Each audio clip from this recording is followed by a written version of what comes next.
vamos a dar paso a las primeras intervenciones que nos han llegado. Las voy de momento a ir agrupando de dos en dos, si os parece, y os voy a trasladar la palabra a las personas que habéis hecho la pregunta y en todo caso, si queréis que las formulemos nosotros, lo hacemos nosotros, ¿no? Y en primer lugar pediría a Margaret y luego a Juan David Gómez, ¿no?, que puedan conectarse para nada, decir quién son y qué perfil tienen, muy rápidamente, para saber quién son, y luego pues que puedan formular la pregunta o el comentario. Empezamos, si os parece, con Margaret Nazarit. Tenía una pregunta sobre si hay unos niveles mínimos de participación para garantizar la evidencia. Margaret. Sí, gracias. Muy buenos días. Bueno, yo les estoy hablando realmente desde Guatemala. Entonces, sí, efectivamente, muy interesante la participación del doctor Subirats respecto a este tema, ¿verdad? Y mi pregunta precisamente iba en relación a estos niveles de participación. Y creo que con la interpelación que hizo después de su exposición quedó un poco resuelta.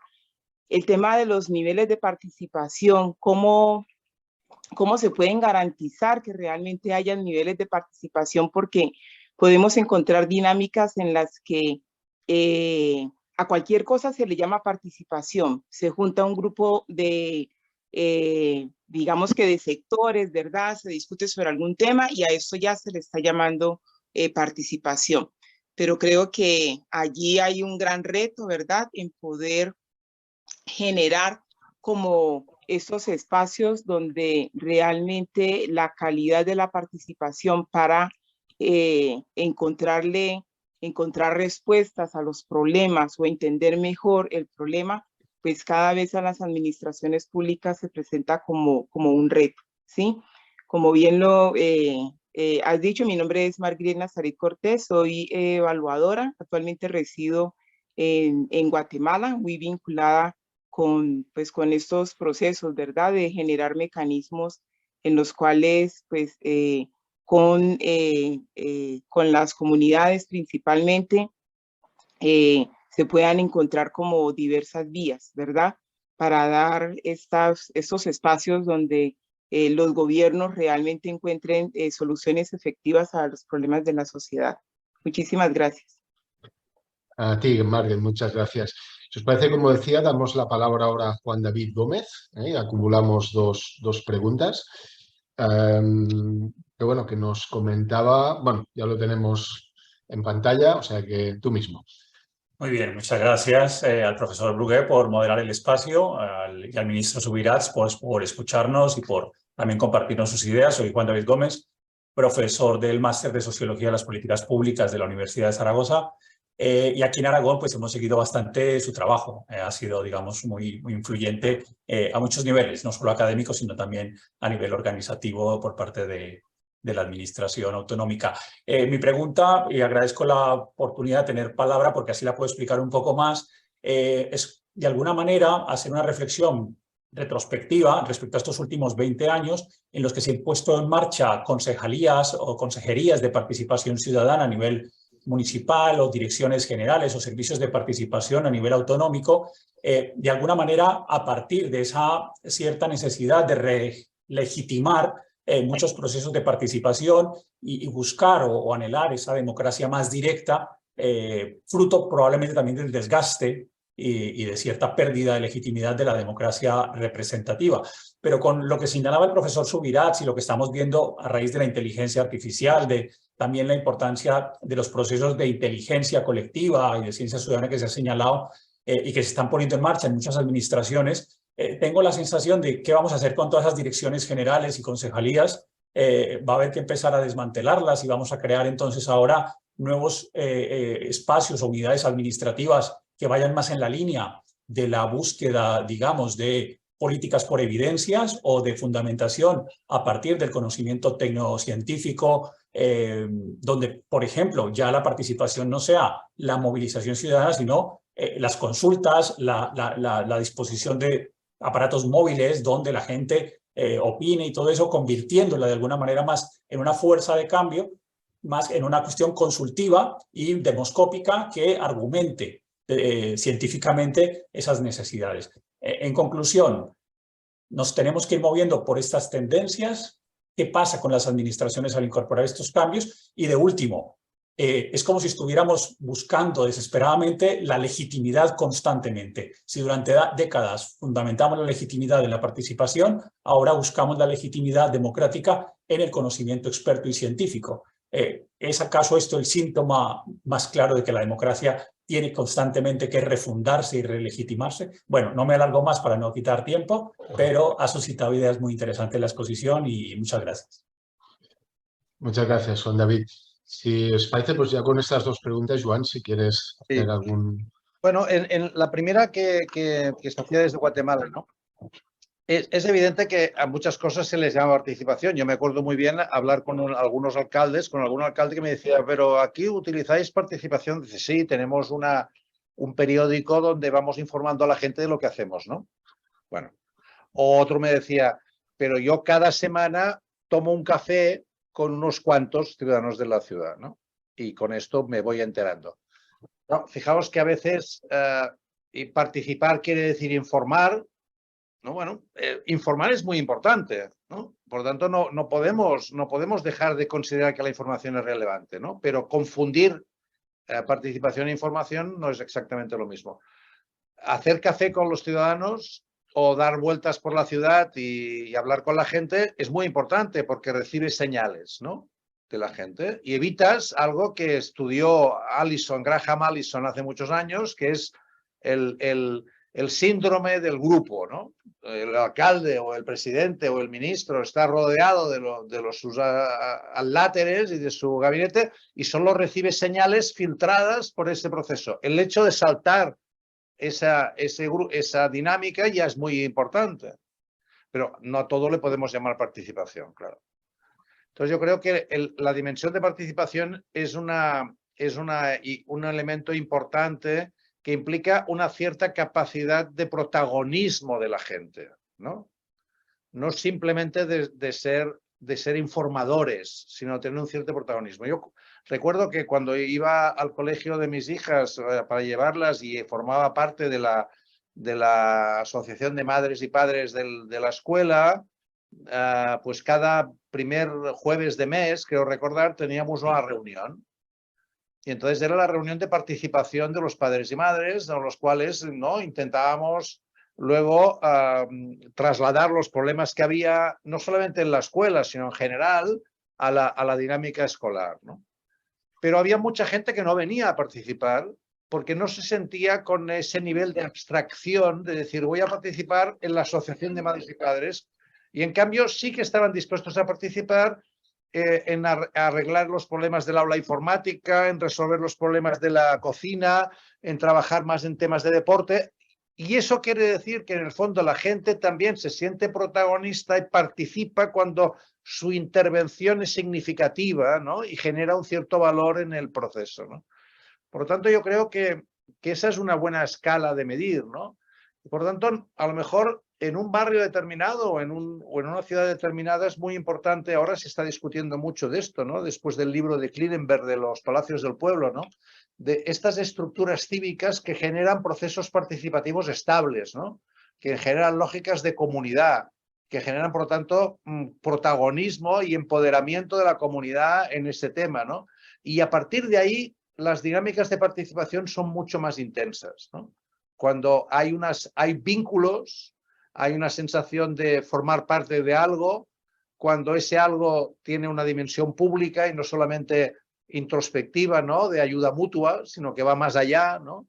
Es decir, aquí ahora no es el momento, ¿no? Pero podríamos hablar de los distintos tipos de capital social que hablaba Putnam, ¿no? El más bonding, el más linking, el más bridging, ¿no? Que generan también dinámicas de participación distintas. Bueno, por lo tanto, volviendo a Margaret, los niveles de participación yo creo que implican una dosis de protagonismo significativo, y una cierta capacidad de intervenir en los temas relevantes que te afectan, ¿no? que están en ese ámbito. Esto yo creo que es lo mínimo. Hay trabajos de Joan Font y mucha otra gente que han trabajado muy intensamente en estos temas, ¿no? Sobre el comentario de Juan David Gómez, ¿no? Claro, yo recuerdo, y Kim también lo recordará, nuestra relación con Nacho Zelaya cuando intervino, ¿no?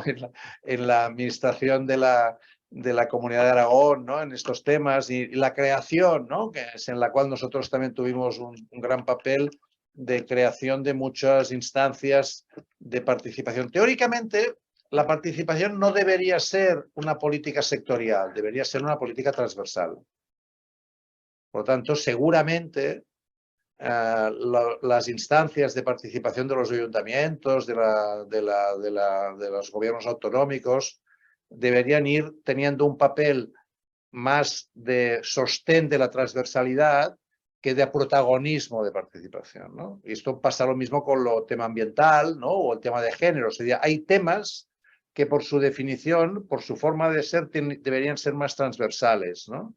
Y deberían formar parte, no tanto. Lo que pasa es que es evidente que en los momentos iniciales es conveniente que haya un protagonismo, porque si no hay un cierto protagonismo del tema, se diluye lo transversal.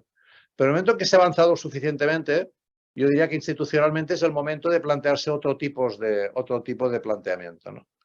Y entonces es evidente, ¿por qué ahora la ciencia o los temas de construcción de evidencias compartidas son más significativos? Porque el aumento de complejidad, o sea, hay esa frase de Margaret Albright, ¿no? Que yo a veces cito porque es como muy sintética, que dice, tenemos problemas del siglo XXI a los que nos enfrentamos con recetas del siglo XX utilizando instrumentos del siglo XIX, ¿no?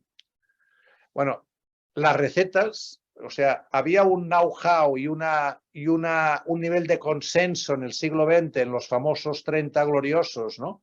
Sobre qué hacer en relación a las políticas públicas, ¿no? Y en muchos casos que había una dinámica de consenso muy alta. Ahora no es así. Por lo tanto, el nivel de consensos es cada vez más complejo y la complejidad es más alta, como decía, ¿no? Los unknown son más intensos y ahí es donde es muy difícil que tú puedas trabajar en la construcción de ciertos diagnósticos compartidos si no eres capaz de superar el nivel, digamos, de simplemente el nivel argumentativo. Tendrás que construir evidencias compartidas, ¿no? Y por eso es tan importante ahora el que seamos capaces de romper ¿no? las barreras entre científicos y legos, por así decirlo, ¿no? Y trabajar mucho más en un nivel de mayor proximidad. Todo lo que sea acercar, digamos, y construir conexiones entre el ámbito científico y el ámbito ciudadano, rompiendo barreras, puede ser muy relevante, ¿no? Sí, puede ser muy significativo. Es evidente que la legitimidad, ¿no? Tú decías, la legitimidad es algo que está constantemente buscándose. Esto siempre es así. Y de hecho, digamos, digamos, la gran fuerza de la democracia, de hecho, es esta, ¿no? El que es su propia imperfección, su propia capacidad de ponerse constantemente en cuestión, ¿no? De salvaguardar el disenso como un elemento central de innovación, ¿no? Ahí es donde realmente reside la fuerza de la democracia, ¿no? Y por lo tanto, los nuevos retos exigen también, en ese sentido, nuevas capacidades de abordaje, ¿no? También contamos con el hecho de que el nivel de conocimiento de la gente va aumentando, ¿no? Y por lo tanto el nivel también de acceso al conocimiento va aumentando y el perder miedo al debate también es algo que puede funcionar. Nos hemos ido volviendo más escépticos. Como decía antes Kim, ¿no? Digamos, de alguna manera tenemos una lógica de decepción ante ciertas promesas que se planteaban hace unos años, pero eso, en vez de considerarlo negativo, nos hace ser más adultos en este tema, ¿no? Y por lo tanto, ser conscientes de que no es tan sencillo todo, ¿no?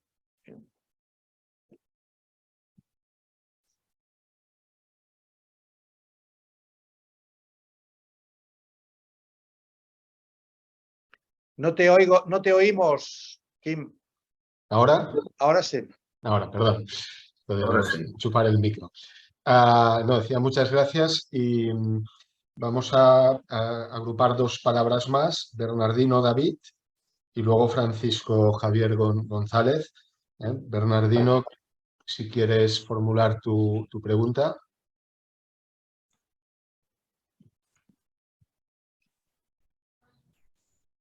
Hola, buenas. Mi pregunta va, bueno, mi pregunta es ¿hasta qué punto la arquitectura actual de las instituciones, sobre todo la función pública, está limitando la implementación de políticas de participación ciudadana? Muy bien. Perdón, no sé si puedes decirnos dónde estás, yo te conozco, pero ¿de dónde? Yo trabajo en el gabinete de asistencia técnica del Cabildo de Gran Canaria. Muy bien, muchas gracias. Y agrupamos pues una segunda pregunta de Javier González. Hola, buenos días. Lo primero, dar las gracias al ministro Subirats por la participación en este ciclo de conferencias y dar la enhorabuena a Kim, al equipo de HadLab y al equipo de la Dirección General de Gobernanza Pública por este cierre del ciclo de conferencias en el que yo participé embrionariamente, pero que habéis rematado de forma excepcional. Yo solo quería hacer una reflexión un poco, tanto a ti, Kim, como al ministro Subirats, en relación con lo que ha hablado sobre el Libro Blanco de Gobernanza del 2020, ¿no? Que tenía como objetivo resolver la pérdida de confianza de la ciudadanía en las instituciones. Yo me pregunto si algo que ya en el 2000 era un problema, no debemos considerarlo como el valor en la mili, que se sobreentiende, y debemos a lo mejor dejar de pensar en la participación, que la participación pública va a disminuir estos niveles de pérdida de confianza en la ciudadanía. Más que nada porque, como alguna vez, como también Hirschman nos explicó, muchas de las políticas públicas tienen un efecto fútil, perverso o contraproducente. De modo que, digamos que articulemos los procesos de participación pública, pero no establezcamos como objetivo esa idea de que nos quieran los ciudadanos, porque no nos van a querer todos los ciudadanos. Más que nada porque también, como hemos configurado las políticas públicas en base a clientes y tal, pues es difícil que todos los clientes estén contentos. Y mi reflexión es un poco eso, ¿no? O sea, que dejemos de pensar que vamos a resolver ese problema con la participación pública, porque no es una constante, ¿no? Si ya en el 2000 era un problema, pues es que ya forma parte del contexto, ya no es una crisis puntual. Gracias. Muy bien. Kim, contesto. Sí. A Bernardino, claro, o sea, la administración pública, digamos, desde su ADN no es muy propicio a los temas de participación. Yo estudié hace muchos años Derecho Administrativo, pero me acuerdo que el libro de Garrido Falla decía: la administración pública trabaja con eficacia indiferente, ¿no? Que es una definición que a mí me encanta porque resume muchas cosas, ¿no? Eficacia indiferente, ¿no? Esto quiere decir que en el fondo hay una hipótesis, primero, de que no nos interesa tanto qué piensa cada una de las personas, sino en la regulación de manera general, ¿no? Y por lo tanto indiferenciada. Y el otro tema es que esa regulación parte de la hipótesis de que es la administración pública el que tiene el monopolio de la definición de lo común, de la definición del interés general. Por lo tanto, lo demás son intereses sectoriales y la administración sí que representa el interés general. Claro, esto que, digamos, funciona bien desde una lógica weberiana del siglo XIX, funciona mal en siglo XXI. Funcionaba ya mal en la segunda parte del siglo XX porque digamos, desde el artículo 9.2 de la Constitución y desde, digamos, desde el welfare state, es evidente que la administración asumía roles mucho más activos y que donde el énfasis no estaba en la indiferencia, sino en la diferencia, la eficacia tenía que ser diferenciada, ¿no? Y por lo tanto ahí había un contraste muy, muy significativo, ¿no?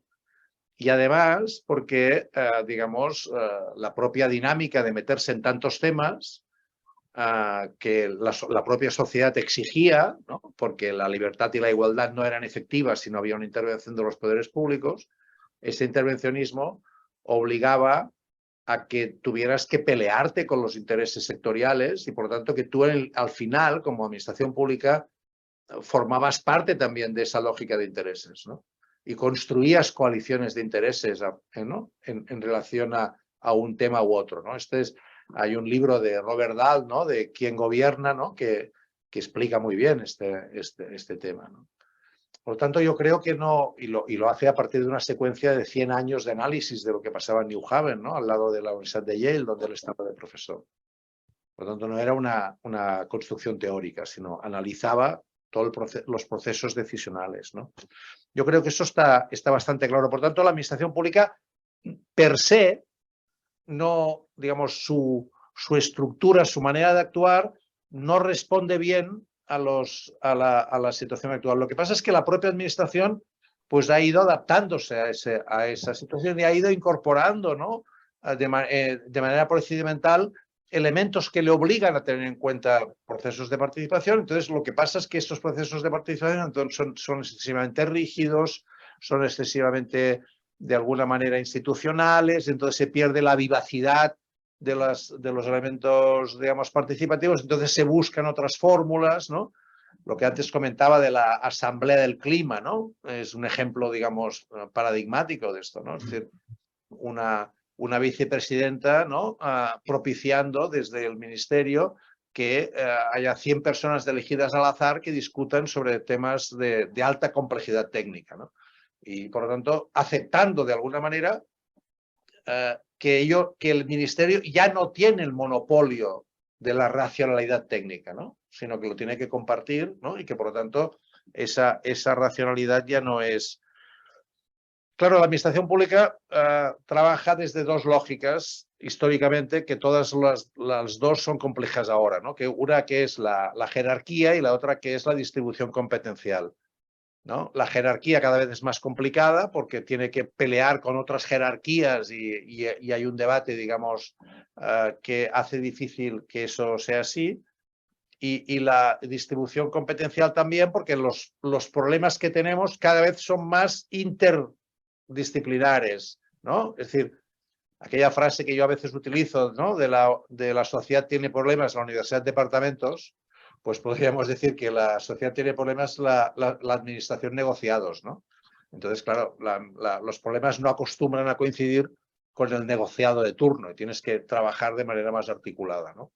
Entonces ahí, pues, los que tengáis interés, si entráis en la web del gobierno neozelandés, veréis cómo se puede organizar otra administración, ¿no? Que seguramente con otras bases, con un país mucho más pequeño, etcétera, etcétera, ¿no? Pero es una estructura administrativa más matricial, donde se construye la administración por problemas, se trabaja con agencias. No es que sea, seguramente lo vemos como muy bien porque estamos muy lejos. Yo siempre digo, ¿no? Nueva Zelanda es el sitio donde funcionan mejor las cosas porque nadie va allí a comprobarlo, ¿no? Porque está muy lejos. Pero aparentemente funciona muy bien, ¿no?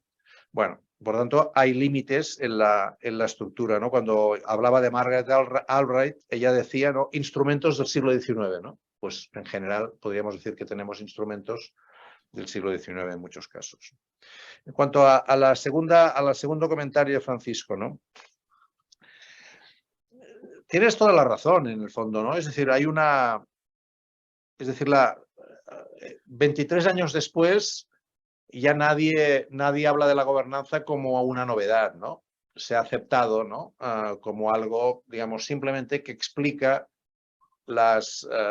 digamos, ¿cómo llamaríamos? Las limitaciones del concepto de gobierno. El concepto de gobierno es un concepto que hablaba de jerarquía y de competencia, y el concepto de gobernanza, digamos, acepta que con eso solo no basta, ¿no? Kim, que ha trabajado mucho también en este tema, habla mucho de las redes, ¿no? De la construcción de redes, ¿no? De la construcción de un proyecto común, de la generación de una confianza, ¿no? Y eso, si tú vas viendo, ¿no? Y en políticas públicas se ha trabajado mucho este concepto, ¿no? Cuando se habla de la policy community, ¿no? De la comunidad, ¿no? De actores que forman parte de la política, ¿no? Seguro que cada uno de vosotros que trabaja en una administración puede definir quiénes son los actores de esa política, ¿no? Y por lo tanto está definiendo un poco esa community, esa policy community, ¿no? Entonces, eso yo creo que genera una lógica de gobernanza que es bastante imprescindible, ¿no? Es cierto que la desconfianza ya forma parte, digamos, del escenario, ¿no? Y tú decías, como el valor en el soldado se le supone, por lo tanto ya partimos de la hipótesis de que la gente pues va a ser en principio reactiva, ¿no? Ante esa pretensión, y deberás construir esos vínculos de confianza, ¿no? Y eso es un proceso, ¿no? Es verdad que si partes de esa hipótesis, la capacidad, digamos, de construcción de consenso es más amplia. Yo creo que hay un tema muy importante en los procesos de innovación de políticas, que es evitar que haya coaliciones de bloqueo. Es decir, desde la lógica de la gobernanza, tú tienes que ser capaz de construir dinámicas que permitan, seguramente, que la decisión que vayas a tomar no es la mejor posible, sino que es aquella plausible a partir de los intereses de los distintos actores, evitando de alguna manera que las contradicciones entre ellos generen una coalición de bloqueo que lo único que les une es el rechazo a la innovación, pero no tienen nada en común positivo. Entonces, si tú eres capaz de construir una alternativa plausible, es decir, que seguramente no satisface del todo a ninguno de los actores, pero en general se ve como una mejora en relación al punto de partida, y tú como decisor público entiendes que el conjunto plausible que has generado sí que mejora la capacidad de servicio público, ahí está un poco el punto FETEN, ¿no? de la historia, ¿no? Por lo tanto, con ello no vas a conseguir unanimidades, ni vas a conseguir, digamos, que todo el mundo te aplauda, ¿no? Vas a conseguir que haya una plausibilidad en el hecho de que esa nueva, digamos, proceso en el cual todo el mundo se ha incorporado, sin acabar de ser el magnífico para cada uno de los actores, sí que mejora la situación de partida. Y esto nos lleva a la discusión clásica de las políticas públicas. Una política pública no puede partir de la hipótesis que lo que va a conseguir va a ser eliminar el problema, sino que va a conseguir llegar a un problema más aceptable que el que tenía al principio. O sea, ¿no? A no es la negación de B, ¿no? Digamos, pero al revés, o sea, yo estoy en A, B no es la negación de A, yo lo que quiero llegar es una A' que es mejor que A. Y este es mi punto de análisis, porque digamos, de hecho, en muchos casos voy a generar otros problemas que me van a obligar a seguir trabajando en el perfeccionamiento de esto, ¿no? O sea, no hay nada, y esto es muy importante, lo decía aquí, volviendo al tema de la decepción, es importante que a la hora de hablar de participación la gente entienda que aquello no es el final de sus preocupaciones, sino que es algo un poco mejor de lo que tenían, ¿no? Y que esto es algo sobre lo cual tenemos que lidiar, ¿no? Hacemos una presa y tendremos agua, sí, pero luego tendremos otro problema, ¿no? Digamos que los lodos del río no circulan, que hay problemas, ¿no? O sea, empezaremos a tener otros tipos de problemas, ¿no? Aquello que yo decía siempre, que es un poco bestia, que es que tú pones el casco a los motoristas para evitar accidentes, pero entonces te faltan órganos para trasplantar, ¿no? Claro, o sea, no se trata de que la gente vaya sin casco para tener órganos de trasplante, ¿no? Pero, no, o sea, no hay soluciones de coste cero, ¿no? Sí, cualquier tipo de política va a generar algún tipo de coste, ¿no? Muy bien, si no lo he visto mal, tenemos una última pregunta de Ricardo Antón sobre tema de colaboración y laboratorios. Ricardo Antón, si quieres formularla. Hola. ¿Me oís? Hola. Sí, te oímos. Ah, vale. Opa, pues nada, aquí Ricardo desde Colaborabora de Bilbao y también como parte del Colaboratorio de Innovación Ciudadana, que bueno, somos una red que trata de articular un poco esta idea de innovación ciudadana a nivel estatal, ¿no? Con las cosas que traéis hoy a la conversación, a mí hay una parte como práctica, ¿no? De cómo llevar esto a la práctica, ¿no? Teniendo en cuenta que la cultura democrática y el practicar la democracia es algo como tan central en esto que estamos hablando, pero a lo que realmente dedicamos tan pocos recursos, tenemos tan pocos sistemas e infraestructuras para hacerlo, ¿no? O sea, así como, por ejemplo, para otras, digamos, derechos o servicios públicos, como puede ser la salud, que por muy amenazada que la tengamos ahora mismo, digamos que sigue siendo todavía como un bien común para el que en su desarrollo nos hemos dotado, ¿no? Pues desde los centros de salud de más proximidad, los ambulatorios, centros más especializados, las urgencias, los grandes hospitales, espacios donde poder hacer como un trabajo más de investigación. En cambio, en lo que sería el desarrollo de la democracia, ¿no? Que podría ser casi como algo que atraviesa todos los demás derechos y construir colectivamente, no nos hemos dotado, ¿no? De esos sistemas, de esas infraestructuras, de recursos suficientes para poder desarrollar eso, y además cada vez ha ido más grande entre a quienes supuestamente se les ha dado el cometido de hacerlo, ¿no? Que son las instituciones públicas y la ciudadanía, ¿no? Entonces, mi pregunta un poco va por si no sería necesario como pensar el desarrollo de la democracia y la cultura democrática, la innovación democrática, como algo similar a lo que podría ser, por ejemplo, el sistema de salud pública, ¿no? Y si hay quizá figuras como los laboratorios podrían jugar un papel como agentes intermedios, ¿no? Cuando hablábamos antes de los palacios del pueblo, ¿no? Pues los laboratorios del pueblo desde los que construir como más democracia, ¿no? Y si es que fuese que sí, pues mi pregunta un poco es cómo hacerlo, y no tanto cómo hacer la creación como de laboratorios particulares concretos, ¿no? Que entiendo que ya eso, aunque parece que hay muchos, realmente no son tantos, pero ya se está haciendo y desde diferentes instancias se hace, pero no pensando más en un sistema, en una red, en algo más federado. ¿Cuál podría ser como la instancia institucional desde la que poder hacer eso, ¿no? O también con esta idea de tratar de departamentalizar menos, ¿desde qué instancias tendrían que ponerse de acuerdo para poder llevarlo a cabo, habiendo una suficiente, digamos, voluntad política, pero también una suma de recursos suficientes para que no se quede un poco en lo que nos suele pasar, que son todo como pequeñas cosas muy frágiles que parece que son, pero luego enseguida demuestran sus debilidades para acometer la complejidad que tenemos por delante, ¿no? Y si pienso, yo qué sé, cuando llegó toda la parte esta de la digitalización y se crearon programas como el Plan Avanza o como cuando en el primer gobierno de Lula se puso en marcha el programa de puntos de cultura, o cuando en Cataluña en escala más pequeña se está con los ateneos cooperativos, ¿no? Pienso en ejemplos de ese tipo y me pregunto si esto podría ser trasladable al ámbito de una mezcla, digamos, entre la innovación pública, la innovación ciudadana y la innovación abierta, ¿no? Para sofisticar la democracia, ¿no? No sé cómo ves ese tipo de sistema, infraestructuras, y si crees que sería viable pensarlas de una manera federada y cómo. Es que ricasco. Sí, Ricardo, gracias. Bueno, claro, vosotros en Colaborabora hace muchos años que estáis en estas historias, ¿no?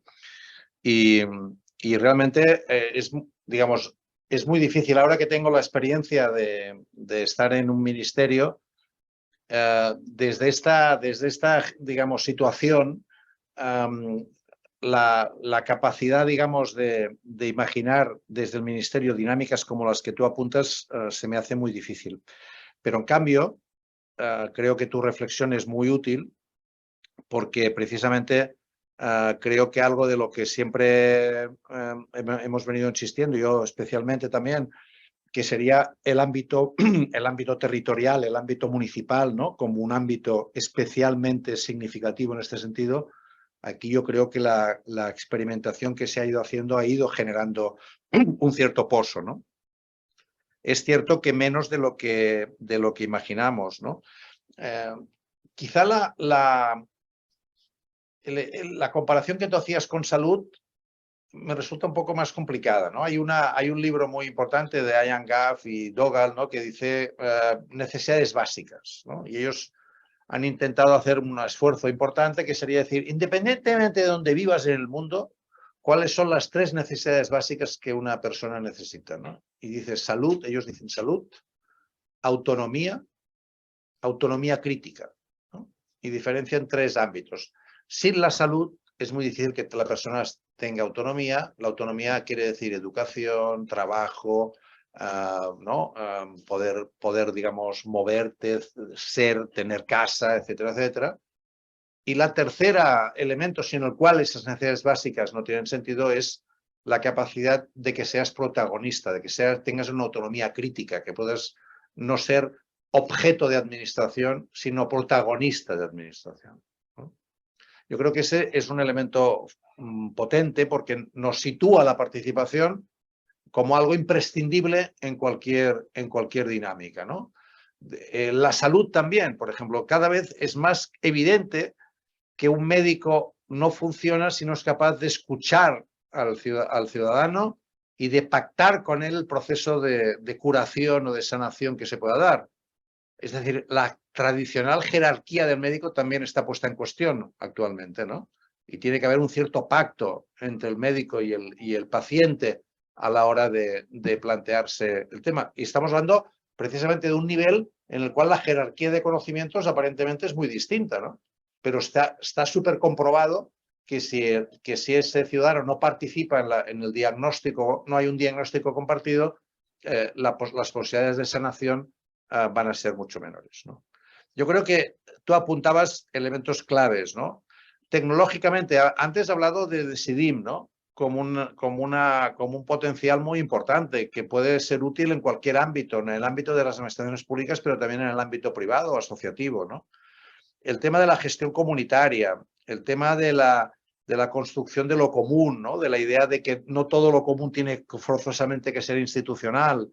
Yo creo que esos son elementos como muy potentes porque en vez de buscar espacios de participación en las decisiones públicas, construyen espacios de decisión colectiva sobre temas que les afectan colectivamente también. Por lo tanto, lo que hacen es hacer mucho más basal la participación desde el origen, ¿no? Yo creo que tu apunte en el sentido de la federación de este tipo de experiencias es muy interesante porque yo creo que hay ya un recorrido suficiente como para que eso se pudiera dar. Seguramente más desde la base que desde una lógica de institucional y que eso generara una cierta dinámica de recursos compartidos también se podría dar, ¿no? Ya yo creo que hay el recorrido suficiente. Seguramente es más fácil si el nivel de competencias en temas básicos se traslada a un ámbito territorial más cercano al ciudadano, ¿no? Yo creo que, por ejemplo, si los municipios, con la dificultad que hay por el tamaño a veces muy pequeño de los municipios, ¿no? Pero, digamos, si la escala territorial más adecuada fuera capaz de asumir temas tan claves como educación y enseñanza y salud, esto reforzaría mucho más la lógica comunitaria y la lógica, digamos, de participación basal, digamos, ¿no? Y en cambio, a nivel de comunidad autónoma se hace más complicado. Estamos hablando de las 2 grandes políticas, ¿no? De intervención. Si añadimos ahí políticas sociales, etcétera, pues mucho más, ¿no? Y es evidente que los países nórdicos, por ejemplo, que eso lo tienen a nivel, digamos, municipal, a nivel local, las capacidades de intervención son bastante mayores, ¿no? en las dinámicas operativas, ¿no? Aquí hay un poco más de dificultad, ¿no? Pero yo apuntaría que esa idea federal que tú comentas es una idea interesante, ¿no? Y a lo mejor, digamos, en esa lógica de administración abierta en la que esta semana estamos, podría darse en futuras ediciones dinámicas de incorporación de estas lógicas, ¿no? Comunitarias como expresión también, ¿no? de esta dinámica de administración abierta, ¿no? Entendiendo que en muchos casos, y no es, yo conozco más los casos de Barcelona, pero estoy seguro que hay muchos más, ya hay ámbitos de gestión de políticas públicas que no están en manos de las administraciones, sino que están en manos de entidades, de ámbito comunitario, de gestión colectiva, ¿no? Y que eso está generando un proceso de participación en las políticas públicas que va más allá de simplemente un proceso en la decisión, sino que se está discutiendo y se está participando en todo el proceso, desde el principio hasta el final, con la implementación incluso interna. Muy bien, muchas gracias. Creo que no tenemos más palabras. A riesgo de consumir 2 o 3 minutos más de tiempo, ahora son las 12 en punto, no me resisto a formular una última pregunta para que sea respondida de forma telegráfica. Hoy estamos hablando de fortalecer la democracia, de participación ciudadana, y lo vinculamos a innovación, a una cierta novedad, pero lo cierto, lo recordaba Joan con los 23 años de la gobernanza, que llevamos 30 años hablando de estos temas y dándole vueltas, experimentando con él, ¿no? Aunque sea casi en formato de titular, no sé si es posible, ¿no? Pero un balance y una expectativa de futuro, ¿no? De 30 años hablando y experimentando sobre nuevas formas de participación y experiencia, ¿no? Y ya, bueno, no sé si se te ocurre algún titular para acabar. No sé, en forma de titular no. Yo creo que el balance, desde mi punto de vista, es positivo. Es decir, que de entrada fue muy importante el libro blanco de la gobernanza porque es un reconocimiento inusual de una institución como la Unión Europea que reconoce que no le están funcionando los canales tradicionales. Por lo tanto, un primer elemento de balance es un reconocimiento a que la democracia no funcionaba con la suficiente, digamos. Un segundo balance sería el nivel de experimentación, que ha sido positivo en ciertos momentos, negativo en otros, ha generado frustraciones, ha generado muchas dinámicas tal. Y yo creo que desde el punto de vista general, si miramos hacia atrás, yo detecto un nivel de empoderamiento general muy superior. Es decir, se da por supuesto, al revés, se considera inconcebible que no haya un proceso participativo en muchos ámbitos. Entonces, la discusión es a lo que llamamos participación, pero que ya está incorporado en la lógica, yo creo que esto es evidente. Y un tercer elemento es que ahora nos enfrentamos, ¿no?, a un nivel de incertidumbre, complejidad, no voy a repetir el tema, que nos obliga a ir más allá del ámbito estrictamente político-institucional y nos obliga a hablar de temas de ciencia, de futuro, de incorporación de la gente en los temas de salud, en los temas de control de los residuos, de control del agua. Es decir, que la participación ya no es estrictamente institucional, es cada vez más necesaria en el ámbito material. Y este también es otro elemento que creo que es muy significativo y que apunta a unos 30 años próximos muy distintos desde el punto de vista de lógica. Muy bien, pues muchas gracias. Ya anticipábamos que sería una clausura del ciclo muy interesante. Joan, te agradecemos muy sinceramente. No es fácil en una agenda ministerial, me imagino, pues poder dedicarnos estas 2 horas y un poquito más incluso.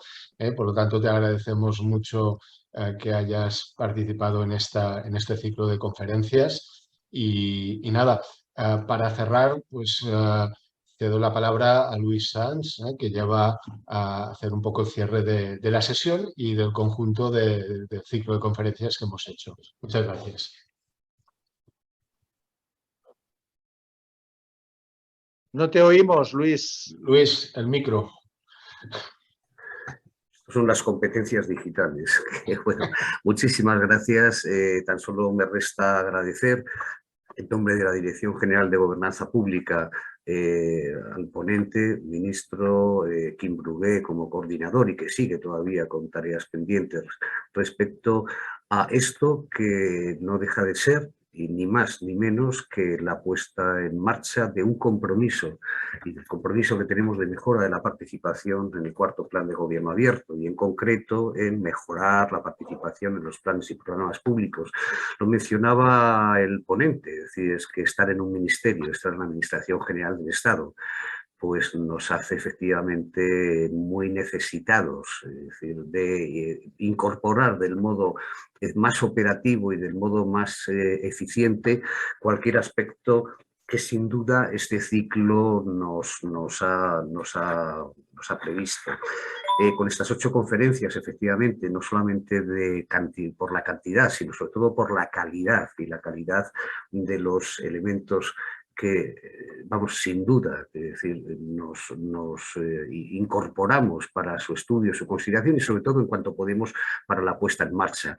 Muchos aspectos, y ya termino, nos congratulan. En concreto, muchas gracias, Joan, pues por recordarnos que ese disenso, es decir, es un indicador de que hay vida, de que hay necesidad de que incorporemos las distintas perspectivas de los stakeholders y que nuestra tarea efectivamente desde la gobernanza es la gestión de ese disenso, una gestión que de un modo participativo con esos modelos, con estas plataformas desde la innovación y por supuesto con los instrumentos que ya tenemos como el Foro de Gobierno Abierto, como la Comisión Sectorial, como los grupos de trabajo, pues evidentemente van dando frutos.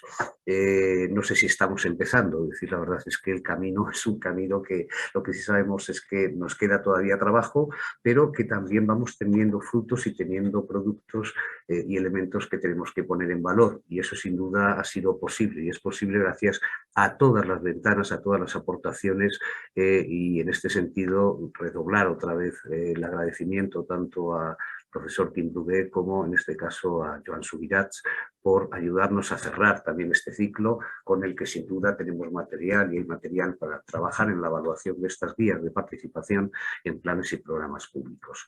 Sin más, agradecer de verdad el enorme interés que despiertan y agradecer a todas las personas que han participado, incluso aquellas que sin duda van a consumir, van a asomarse al evento grabado que recordamos tienen en el espacio colaborativo de ARLAC, ¿de acuerdo? Agradecer y seguro que nos volveremos a encontrar en este camino de mejora, de fortalecimiento democrático. Muchísimas gracias.